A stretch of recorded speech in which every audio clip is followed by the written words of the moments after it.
All right, so here we are, night, and pages 107 until the end of the book. So, if you can recall, they are at Buchenwald, and which is a concentration camp, and so they're very weak, and they've been through quite an ordeal as far as being on the train. Hundreds of them on the train, only 12 of them got off. uh, his dad is very weak, so we're going to be starting right there. Every day my father was getting weaker. His eyes were watery, his face the color of dead leaves. On the third day after we arrived in Buchenwald, everybody had to go to the showers, even the sick, who were instructed to go last. When we returned from the showers, we had to wait outside a long time. The cleaning of the blocks had not been completed. From afar, I saw my father and ran to meet him. He went by me like a shadow, passing me without stopping, without a glance. I called to him. He did not turn around. I ran after him. Father, where are you running? He looked at me for a moment, and his gaze was distant, otherworldly, the face of a stranger. It lasted only a moment, and then he ran away. So his dad is so sick that he doesn't even recognize who Ellie is. Suffering from dysentery, and remember that's where you have diarrhea really bad, and you just become very dehydrated.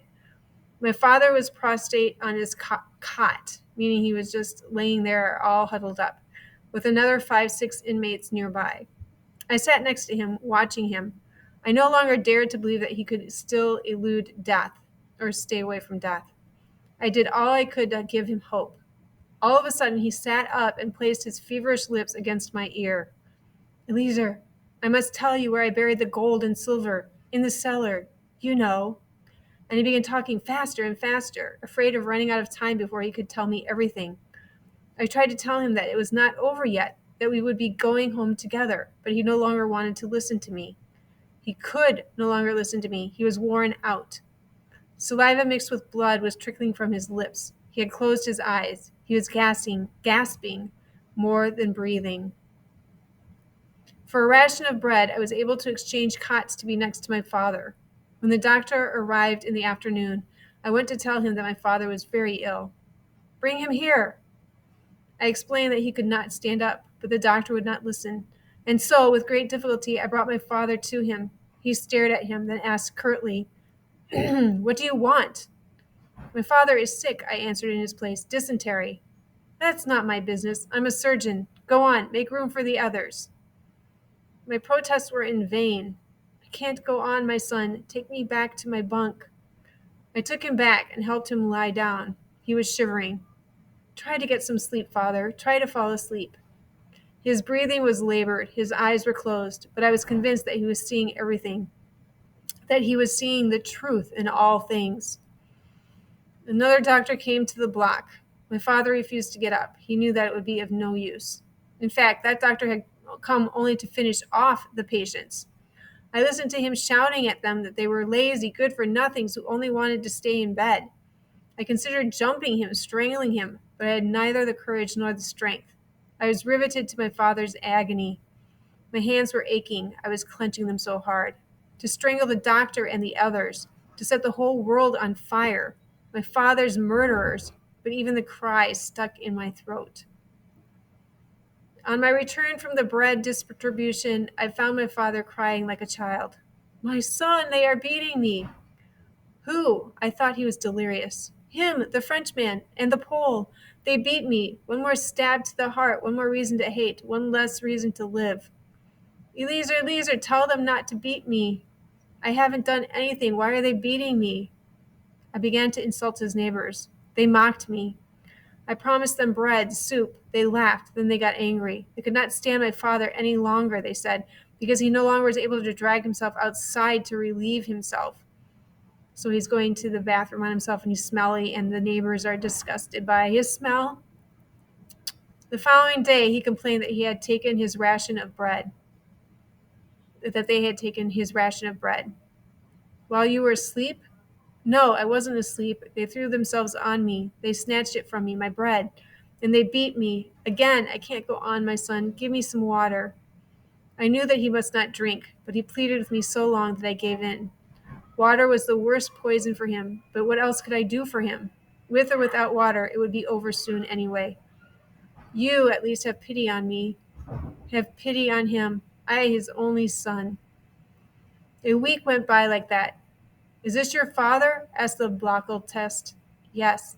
He is very sick. The doctor won't do anything for him. He looked me straight in the eye. The doctor cannot do anything more for him, and neither can you. He placed his big hairy hand on my shoulder and added, Listen to me, kid. Don't forget that you are in a concentration camp. In this place, it is every man for himself, and you cannot think of others, not even your father. In this place, there is no such thing as father, brother, friend. Each of us lives and dies alone. Let me give you good advice. Stop giving your ration of bread and soup to your old father. You cannot help him anymore. And you are hurting yourself. In fact, you should be getting his rations. I listened to him without interrupting. He was right. I thought deep down, not daring to admit to myself, too late to save your old father. You could have 2 rations of bread, 2 rations of soup. It was only a fraction of a second, but it left me feeling guilty. I ran to get some soup and brought it to my father, but he did not want it. All he wanted was water. Don't drink water, eat the soup. I'm burning up. Why are you so mean to me, my son? Water. I brought him water, then I left the block for roll call, but I quickly turned back. I lay down on the upper bunk. The sick were allowed to stay in the block, so I would be sick. I didn't want to leave my father. All around me there was silence now, broken only by moaning. In front of the block, the SS were giving orders. An officer passed between the bunks. My father was pleading. My son, water, I'm burning up. My insides. Silence over there, barked the officer. Eliezer, continued my father, water. The officer came closer and shouted to him to be silent, but my father did not hear. He continued to call me. The officer wielded his club and dealt him a violent blow to the head. I didn't move. I was afraid. My body was afraid of another blow, this time to my head. My father groaned once more. I heard, Eliezer. I could see that he was still breathing in gasps. I didn't move. When I came down from my bunk after roll call, I could see his lips trembling. He was murmuring something. I remained more than an hour leaning over him, looking at him, etching his bloody, broken face into my mind. Then I had to go to sleep. I climbed into my bunk above my father, who was still alive. The date was January 28th, 1945. I woke up at dawn on January 29th. On my father's cot there lay another sick person. They must have taken him away before daybreak and taken him to the crematorium. Perhaps he was still breathing. No prayers were said over his tomb, no candle lit in his memory. His last word had been my name. He had called out to me, and I had not answered. I did not weep, and it pained me that I could not weep, but I was out of tears, and deep inside me, if I could have searched the recesses of my feeble conscience, I might have found something like, free at last. I remained in Buchenwald until April 11th. I shall not describe my life during that period. It no longer mattered. Since my father's death, nothing mattered to me anymore. I was transferred to the children's block, where there were 600 of us. The front was coming closer. I spent my days in total idleness, with only one desire, to eat. I no longer thought of my father or my mother. From time to time I would dream, but only about soup, an extra ration of soup. On April 5th, the wheel of history turned. It was late afternoon. We were standing inside the block waiting for an SS to come and count us. He was late. Such lateness was unprecedented in the history of Buchenwald. Something must have happened. 2 hours later, the loudspeakers transmitted an order from the camp commandant. All Jews were together in the Appelplatz. This was the end. Hitler was about to keep his promise. The children of our block did as ordered. There was no choice. Gustav, the Blockle test, made it clear with his club. But on our way, we met some prisoners who whispered to us, Go back to your block. The Germans plan to shoot you. Go back and don't move. We returned to the block. On our way there, we learned that the underground resistance of the camp had made the decision not to abandon the Jews and to prevent their liquidation. As it was getting late and confusion was great, countless Jews had been passing as non-Jews. The Lagerl test had decided that a general roll call would take place the next day. Everybody would have to be present. The roll call took place. The Lager commandant announced that the Buchenwald camp would be liquidated. 10 blocks of inmates would be evacuated every day. From that moment on, there was no further distribution of bread and soup, and the evacuation began. Every day, a few thousand inmates passed the camp's gate and did not return. On April 10th, there were still some 20,000 prisoners in the camp, among them a few hundred children. It was decided to evacuate all of us at once. By evening, afterward, they would blow up the camp. And so we were herded into the huge apple plots, in ranks of 5, waiting for the gate to open. Suddenly, the sirens began to scream, "Alert!" We went back to the blocks. It was too late to evacuate us that evening.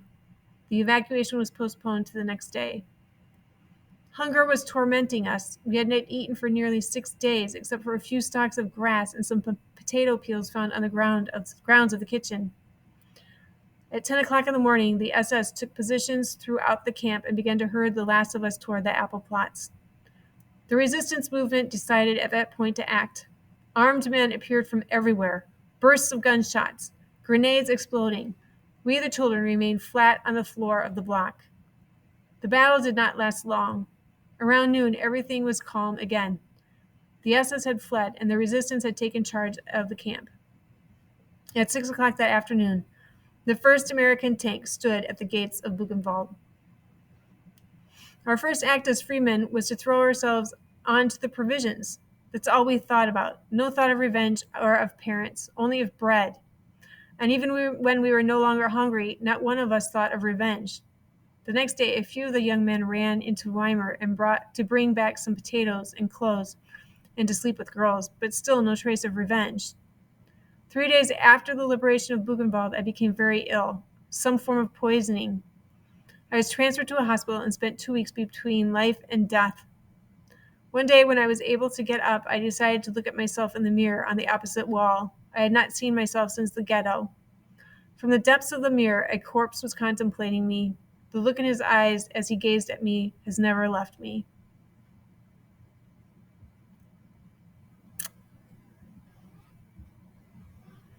This is the Nobel Peace Prize acceptance speech delivered by Elie Wiesel in Oslo on December 10th, 1986.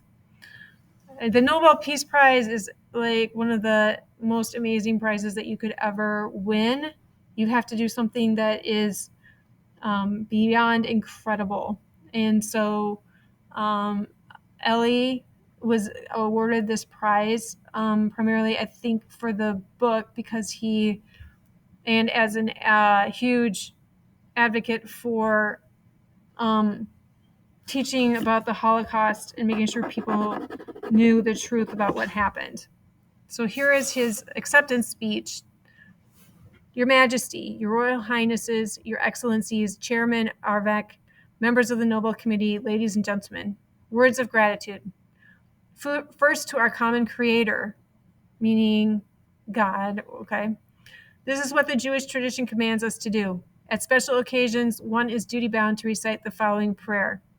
Baruch atah Adonai shikanimenya v'kiyimenya alazman hazeh.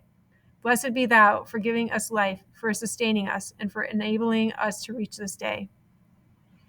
Then thank you, Chairman Arvek, for the depth of your eloquence and for the generosity of your gesture. Thank you for building bridges between people and generations. Thank you, above all, for helping humankind make peace its most urgent and noble aspiration. I am deeply moved by your words, Chairman Arvek, and it is with a profound sense of humility that I accept the honor, the highest there is, that you have chosen to bestow upon me. I know your choice transcends my person. Do I have the right to represent the multitudes who have perished? Do I have the right to accept this great honor on their behalf? I do not. Let's check to see how many pages this is. I don't think I'm going to read the whole thing.